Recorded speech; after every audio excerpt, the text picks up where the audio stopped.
मागच्या 40 वर्षापासून शेतकऱ्याची मागणी होती की आमच्या शेतातला जो रस्ता आहे तो किमान आमची बैलगाडी, किमान आमचा ट्रॅक्टर, किमान आमचा हार्वेस्टर शेतामध्ये गेलं पाहिजे। याकरता काही सरकारी जे पांधन रस्ते आहे त्यावर अतिक्रमण झालं आहे, ते अतिक्रमण काढून द्या। त्याकरता पोलिसांचा बंदोबस्त मोफत द्या।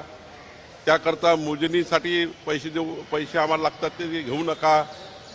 सोबतच शेतकऱ्याची मागणी अशी होती की हे जे काही रस्ते हे दाखवले गेले नाही आहे रेकॉर्डवर, ते रेकॉर्डवर आणा, त्याला क्रमांक द्या, पांधन रस्त्याला क्रमांक द्या, शिवपांधनला क्रमांक द्या। या साऱ्या मागण्या ते शेतकऱ्यांनी शेतपांधन रस्त्याबद्दलच्या केलेल्या सर्व मागण्या जे राज्य शासनाकडनं त्यांना अपेक्षित निर्णय घ्यायचे होते ते आता पूर्ण घेतलेले आहे आणि पुढचा काळ आता इम्प्लिमेंटेशनचा आहे।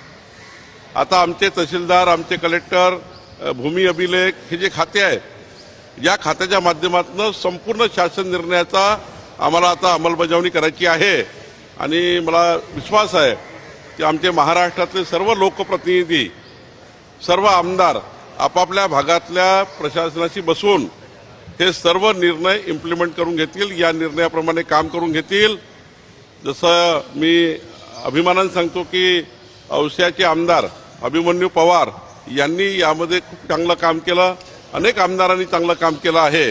तर निश्चितपणे हे जे हा जो निर्णय आहे शेतकऱ्यांना शेतामध्ये 2 पिकं घेण्याकरता पावसाळ्यात सुद्धा शेतकऱ्याला शेतात जाता येईल आणि त्या शेतकऱ्याचा माल मार्केटमध्ये जाईल, याकरता शासनाने घेतलेली भूमिका आहे।